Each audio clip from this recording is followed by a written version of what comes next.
many people talking about the issues we discussed during that episode. In addition, the Nation of Islam reached out to me and us asking for an opportunity to talk about their side of the story, their history, their effort to advance the Black community, as well as their controversies. Now, although I have seen the Nation of Islam in communities of color. I've seen the results of their community organizing, but I would be remiss to not mention the very polarizing views that many people in the Nation of Islam have had or said, particularly the Honorable Minister Louis Farrakhan. Back in 2015, I actually did attend the Million Man March. The second one, we know that the first one that Minister Louis Farrakhan organized was one of the most pivotal Black events of the decade. And to relive that experience in a way in 2015 meant a lot. It was a time of solidarity. It was meant for a time of atonement. And it was something that I don't actively see enough of, if you will. I've also had seen the Nation of Islam being very effective in reaching out and reforming Black incarcerated people, even those in my own family. And on top of that, I've seen how effective the Nation of Islam has been in patrolling communities of color. But on the flip side, I do not subscribe to many of the beliefs that I've heard the Honorable Minister Louis Farrakhan preach. And in fact, the Southern Poverty Law Center describes the Nation of Islam, and I quote, as one of the wealthiest and best known organizations in Black America. Its theology of innate Black superiority over whites and the deeply racist, anti-Semitic, and anti-LGBT rhetoric of its leaders have earned the Nation of Islam a prominent position in the ranks of organized hate. So I think that all of us have heard, seen, or had some type of experience with the Nation of Islam. But here in Be Heard Talk, we wanted to let the Nation of Islam speak for themselves. And that's why we have on the show with us Brother Demetric Muhammad. He is a student minister in the Nation of Islam under the leadership of the Most Honorable Elijah Muhammad and the Honorable Minister Louis Farrakhan. He serves as a member of Minister Farrakhan's research team, and he has written and published 13 books. Thank you so much for joining us on the show today, Brother Demetric. Oh, I think you're on mute. Can you unmute your, and then we'll be able to hear you. There you go. Welcome to the show. Well, thank you so much, Sister Selena, for having us. Very honored to be here with you today. Yeah, so, I opened up talking about how Nick Cannon's remarks went viral and has been covered and picked up all over mainstream media. That really re-sparked the conversation about, anti-Semitism and racism. What was your personal reaction to those remarks and the backlash that Nick Cannon received?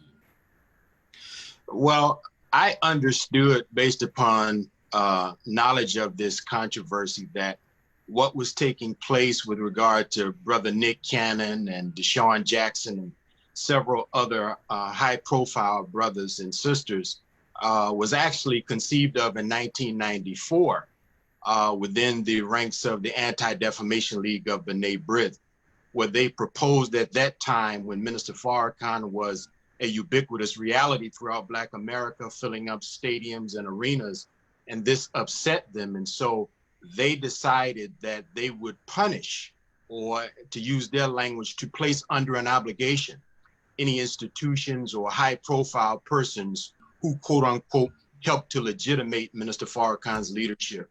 So in reality, Brother Nick Cannon was being punished for his close association with the Honorable Minister Louis Farrakhan, and to a lesser extent, some of the things that he shared and expressed during his conversation with Professor Griff.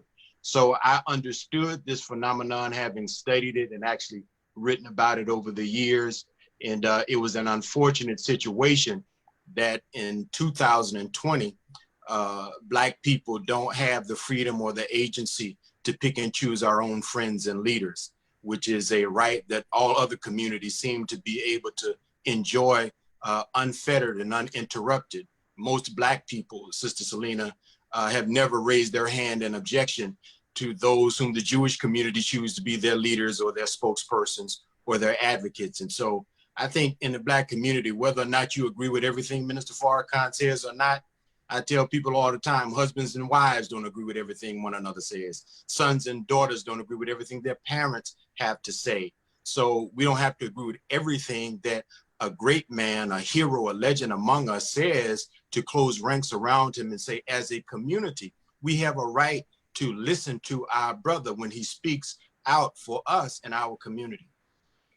Brother Demetric, when it comes to the controversies and even being aligned or adjacent to Minister Farrakhan, as you said, you can get a lot of controversy and backlash. We've seen that happen to Tamika Mallory, who's a friend of the show. She went to a Savior's Day, and as a result, she had to step down from being a leader in the Women's March.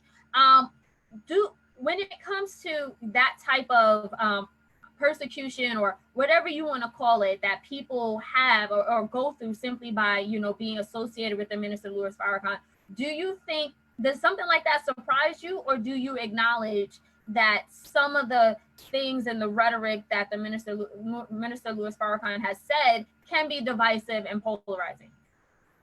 Well, first and foremost, I have to maintain the fact, Sister Selena, that Minister Farrakhan has never presented himself as a political person. He's never considered himself to be a politician or someone who is necessarily interested in how people react to the truth that he speaks. So the minister conceives of himself as a spiritual leader. Now that's important, an important lens through which to look, because last time I checked, America conceived of itself as a Judeo-Christian society. And of course, nowadays, a Judeo-Christian and Islamic society, but, historically a Judeo-Christian society. And when you search the sacred texts of Jews and Christians, you find that Jesus was accused of what the scholars call hard sayings. You find that the prophets of Israel, whom the Jews extol as their examples, they had stern rebukes of immorality, vice, and misconduct. And so from our vantage point, this is the best characterization of the language Minister Farrakhan has used.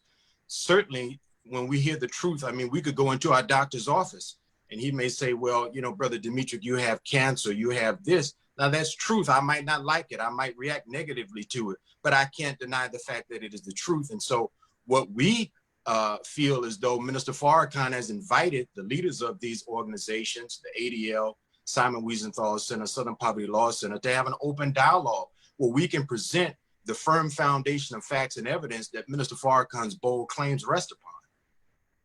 Thank you for that. I do want to get your voice and Stanley in here. I do want to open up this conversation to the panel. Stanley, you as a native New Yorker, as someone who currently lives in Harlem, you've also had interactions, experiences with the Nation of Islam. I know that's not something that you subscribe to, but even as a younger man, as a millennial, what is it?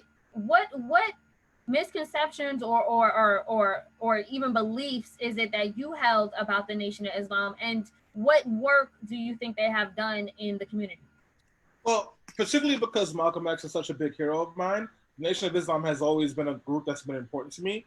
And growing up in East New York, Brooklyn, and now living in Harlem, I've seen the footprint of the Nation of Islam all over my communities. Whether they were providing security in East New York at the peak of the crack era and like the rising of the gang era, when the cops wouldn't do it, they were making sure kids got home safe from school. They were patrolling the parks so that you can play there without getting into any trouble.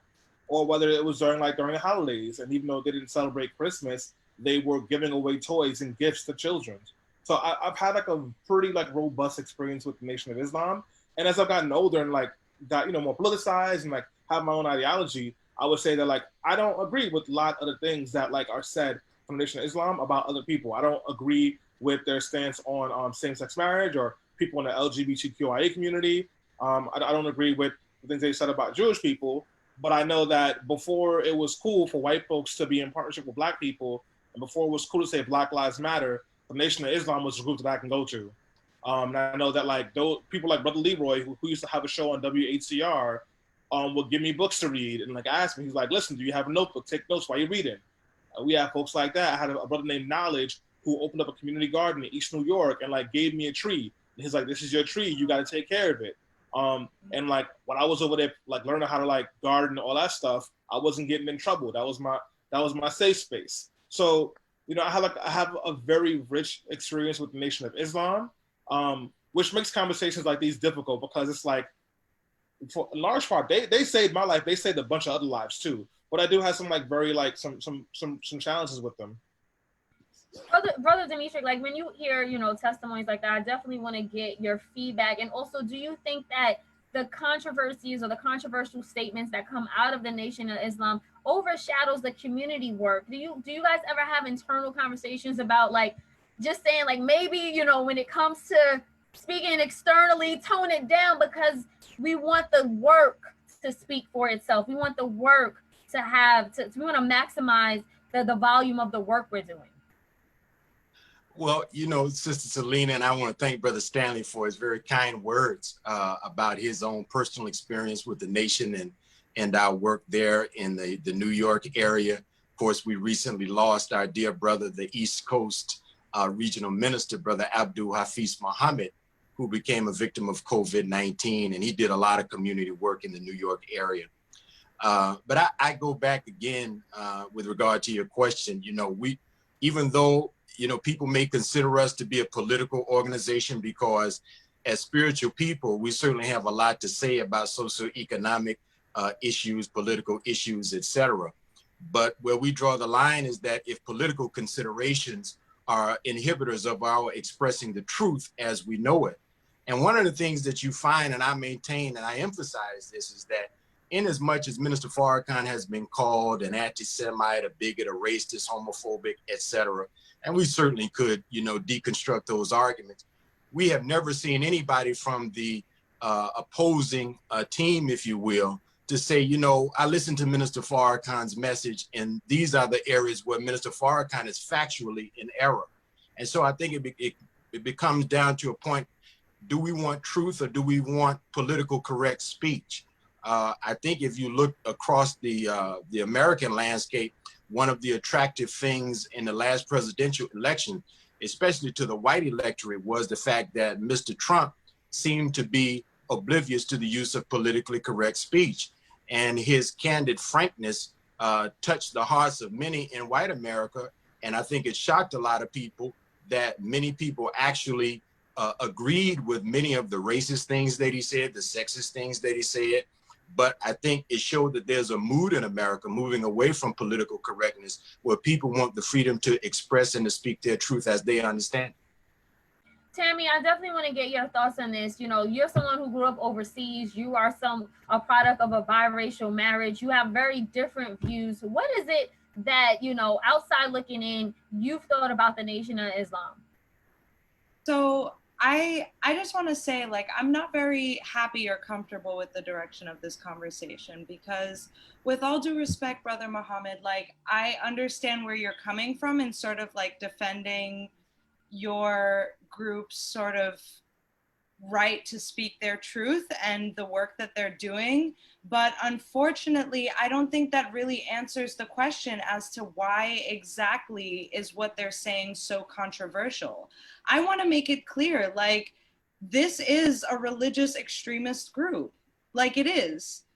In general, when you have a group say that a certain portion of individuals are not valid for existing, when you say that homosexuality, which has been biologically proven in many species across all races, when you say that's a symptom of white supremacy, and when you condone race mixing and all of this other stuff, like, that is hate speech. And I do say, I don't have as much experience with the Nation of Islam. I'm not a native New Yorker, and so I didn't get the chance to experience that in my neighborhood. But, these groups often do for their communities because it is their mandate.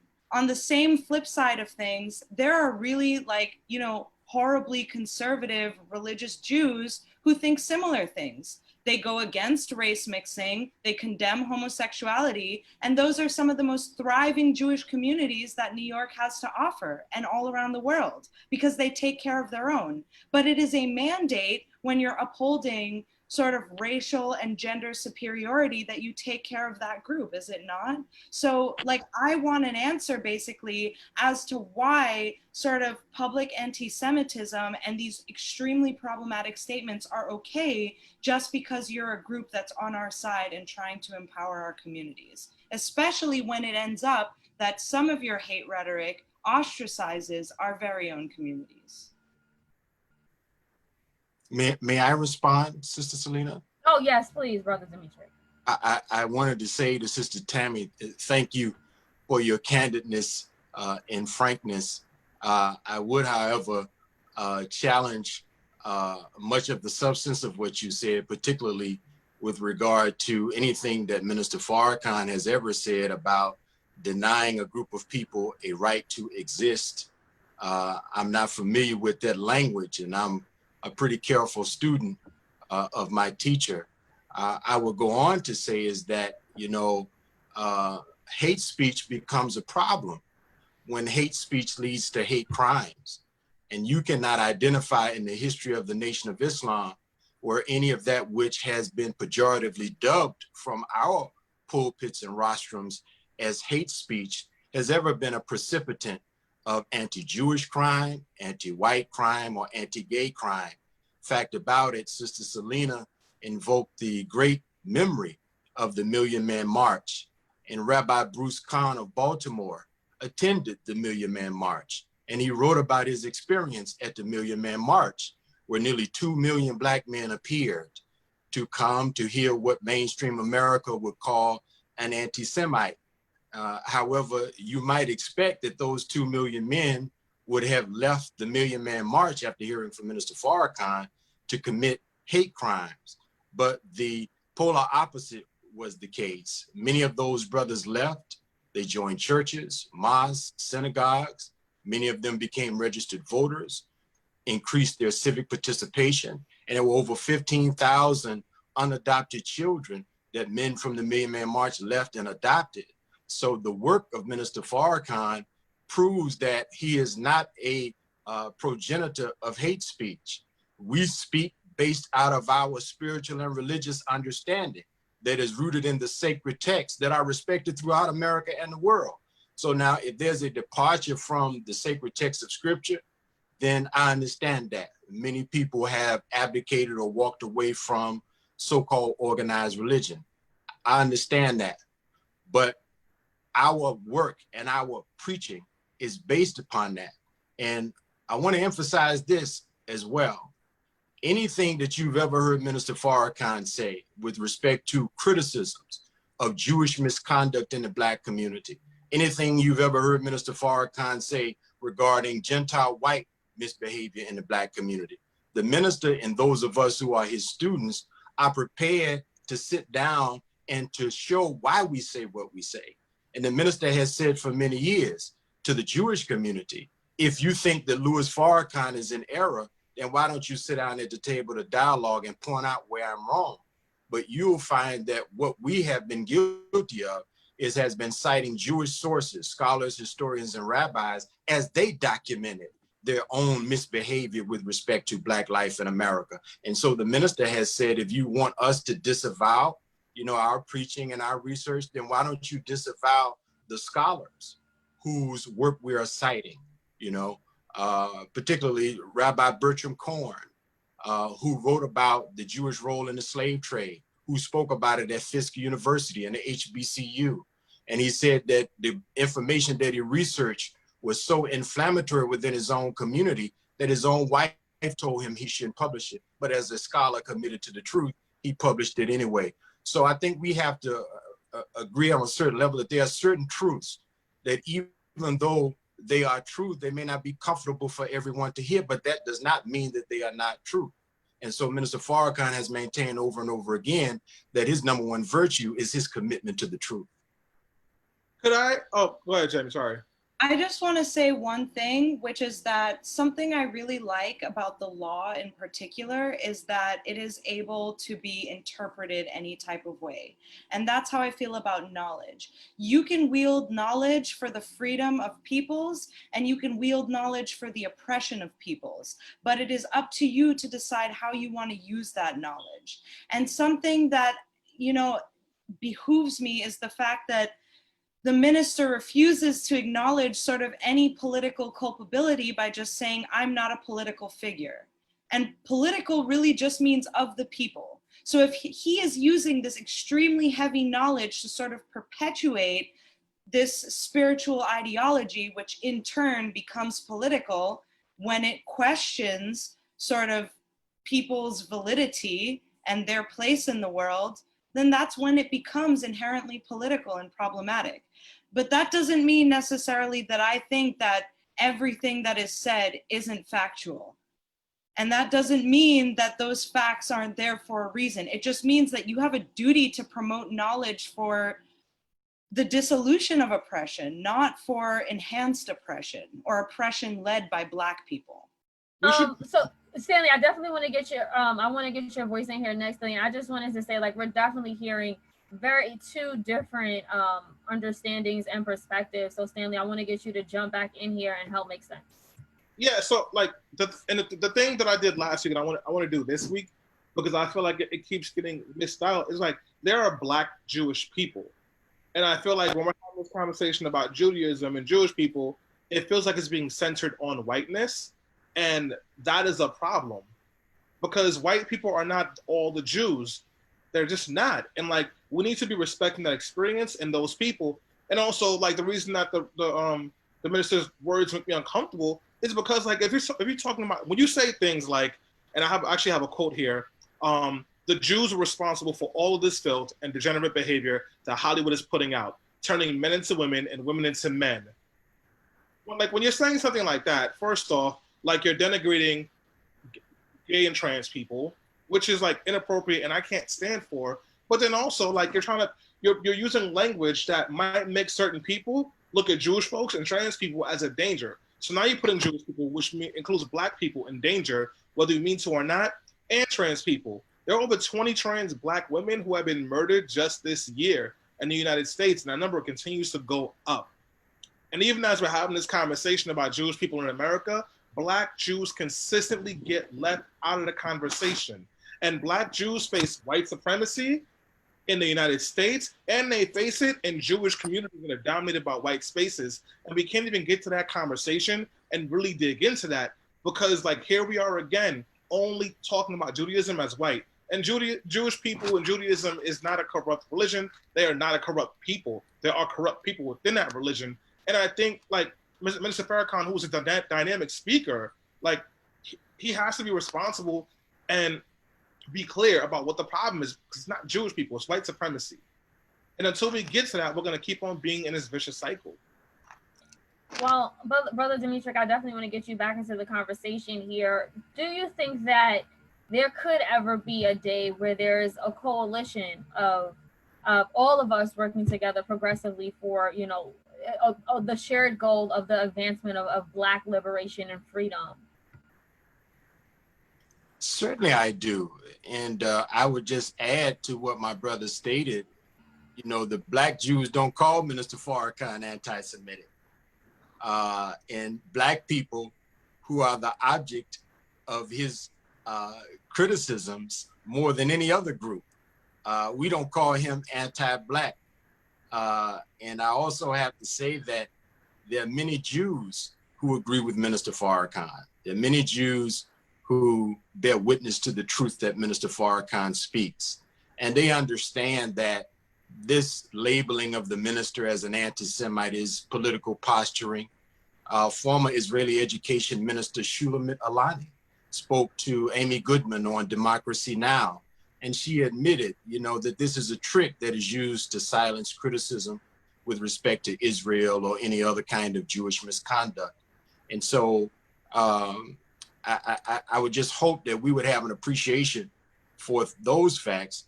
And I would also like to say that, you know, you cannot point to any of the messages of Minister Farrakhan and draw a direct line of correlation between something that the minister has said and violence against Jews, violence against LGBT. And the minister has maintained over and over again his love and respect for our brothers and sisters in the LGBT community. The minister is on record as having stated that. I don't know where this comes from, that Minister Farrakhan seeks to do harm or cause injury to our LGBT family. Most of us in the Nation of Islam, we have members of our own family who are part of the LGBT community, and we love them and we support them. Certainly from our spiritual and religious beliefs, we don't consider that the homosexual lifestyle is approved of by God, but we maintain our right to hold that position just as people hold positions to the contrary. We do. I didn't even realize that we're running out of time here. We do have to start to bring this conversation to a close. But you know, Tammy, as we here at Be Heard Talk, we're all about advancing. We're all about letting the platform be open and as fair and balanced as we can be.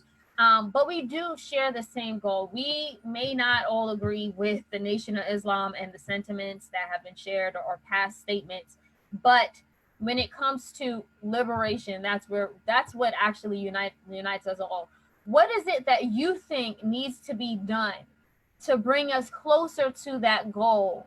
And how and what would you say to different religious groups and sectors, the Nation of Islam, Judaism, leaders in all of these different communities?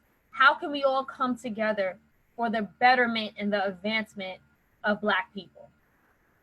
So for me, I'm actually going to quote something that the minister has said at a press conference to the National Association of Black Journalists. I'm not sure what year it was, but I was really happy that someone shared this video because it made a lot of sense to me and it really was very revolutionary. So the minister explained, to the group that a scared to death Negro is a slave. And that is a bar of truth that I think everyone needs to remember. He was basically saying that, if someone, referring to the people in the room, the press, the journalists, if someone can take your job for speaking out, that means that you're not free. That means that you're controlled. And that is a tactic of fear that white people and media use to keep our voices subjugated. This is a bar of truth I really like. But I want to remind folks that while fear is an emotional tactic that we need to shed, we also need to do the same for shame as a tactic. No one should really be ashamed of who they are fundamentally.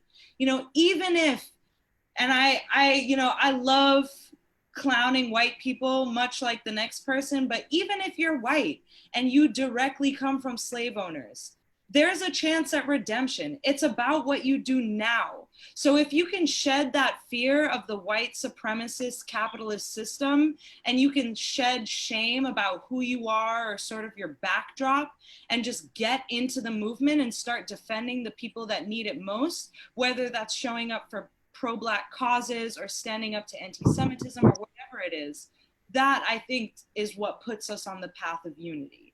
So thank you for coming and for explaining your viewpoints to us and explaining that truth is multifaceted. Thank you for having me. I appreciate it. Stanley, I want the same question to you as well. Do you think we'll live to see a day where a multicultural, multiracial coalition of people could come together for the advancement of Black people? And if so, what can and should be done so that we can all come together? We will not live to see that day, but that's okay. It is not our job to get there. It's our job to carry the baton as far as we can so that the next generation can have an easier time doing it. And we should be trying to fight for that because, if one of us isn't free, none of us are free. And if all of us are free, then we're all free. But I do want to pick up a little bit of what Tammy said in the beginning of her last answer, which I felt really challenged with. And I'm going to go off script here, so don't kill me. I am really frustrated because I feel like we've given the brother Demetric a harder time than we did the actual rabbi. And I'm going to speak for myself, actually. I'm not speaking for the rest of the team. You know, I have some very defined feelings about the way that Israel is running an apartheid government in Palestine and the way that white supremacy has crushed those brown and black people in that country. And I had some issues with the way that, in my opinion, he erased white privilege. And I didn't say anything. And I didn't say enough. And like, just like I disagree with some of the views of the Nation of Islam, I disagree with some of the views that he said on the show. But when this black man came on the show today in his black organization, I was more afraid of what the repercussions would be if I pushed back too hard from the rabbi than I would for brother Demetric Muhammad. And I think that goes to show you the insidiousness of white supremacy. Because I have people in my life who I love and I know, and Jewish people do not run the media. Jewish people are not inherently evil. Jewish people do not own everything, right? And like, I know that and I feel good about that, but I am very clear that the bigger problem is white supremacy. And white supremacy is so powerful, it is weaponized anti-Semitism in a way that makes people feel like they can't be comfortable to speak. And that I should feel more comfortable like going after this brother over here who like, yes, I have things I disagree with him, than I would going after a rabbi. And not because he's Jewish, but because he's white. And I know what whiteness can do if they don't like the way that I speak. And that's very, very frustrating. I don't really have an answer to that, if I'm being honest with you. I just want to put that into the air because this is all messed up. And this is the kind of stuff that's going to keep us in this cycle of violence and white supremacy. And until we are able to cut through the fat and identify the Candyman in the room, white supremacy, the industrial white complex, unless we're willing to identify that as the ultimate enemy and go after it with everything that we have and dismantle every single piece of it, we're going to be in these spaces where even when we're not talking about it, it is in the room, breathing behind our necks, keeping us in check or making us go harder against other people because we know we can't do it to the person that really deserves to smoke. So I don't know, man. I'm frustrated, but thank you, Stina. No, thank you, Stanley, for your transparency and being so open, honest, and raw in that moment. That was a surprise to all of us. Brother Demetric, you heard the words of Stanley and Tammy. I do want to give you the last word here on this panel about just moving forward and making sure that, again, the goal is freedom. How do we get here? Well, I'd like to close by thanking all of you for the privilege and the opportunity to engage with you. I have enjoyed it, and I like the questions because, we want to be able to respond, and we are prepared to respond to whatever questions come before us. We are not a people who hide from, what we believe or have anything to hide. We believe what we believe and we don't mind speaking it. And so we are always happy to have an opposing viewpoint presented to us because it helps us to understand how our message is being reacted to across those who are outside of the four walls of our respective mosques and study groups. And that's always healthy. And I think that, the future is bright if young brothers and sisters like yourselves continue to do this kind of work, continue to be open-minded, and continue to critically engage even viewpoints that you may not agree with. I mean, last time I checked, in the Black community that I grew up in, we were not a monolithic group, but we were a community. We were a nation. And so this is the idea inherent in the concept Nation of Islam. The minister has said that the Nation of Islam has room for churches, for synagogues, for temples. We want a nation for our own people. So in that nation, people have different ideologies, different ways of life, different religious beliefs. And so that's inherent in what we are about. Unfortunately, most of the time, people talk about us and they don't talk to us. And so I'm very appreciative that you all were courageous enough and sincere enough to actually allow us to speak with you and to share your platform and to talk to your audience. And so Many thanks to you, and peace and blessings to you and your families. Thank you, brother. Thank you so much. Thank you so much, Brother Demetric. I'll just end by saying this, that I 100% agree that we need to have more of these uncomfortable conversations. I think that if we ever do want to get progress and want to heal and want to unite, it's going to take more of this. And yes, like Brother Demetric just said, we're not a monolith. We don't all align and agree, but we do have a shared purpose and a shared goal. And the only reason why, different groups form, whether they're extremists, whether they're deemed militant or deemed extremists, is because of oppression. Like, we would not even have different types of sectors and organizations if it wasn't for being oppressed. And I think that becomes the cry of the oppressed, where it's like, look, we tried to march peacefully. We boycotted, we stood on picket lines, but we're still not free.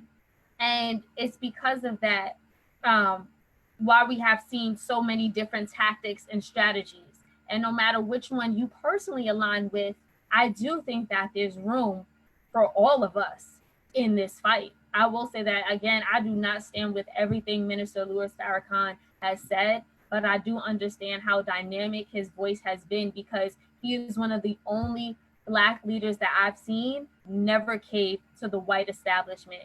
And anytime you hear him speak, you know he is speaking from his own truth and honesty.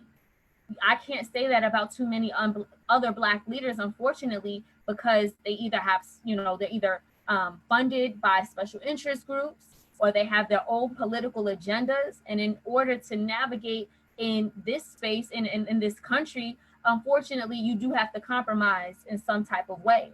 So I do not align, and I cannot condone everything Minister Louis Farrakhan has said, but I understand why it was so important for Black America to have that type of leader, to show that you can still be open and honest and speak from your own place of truth as we fight for liberation.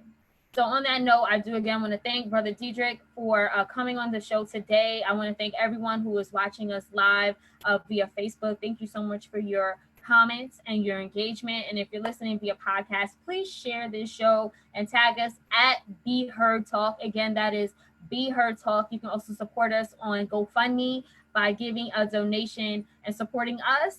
We will continue to support the issues and the causes that you care about. Thank you. Peace. Thanks. Yeah.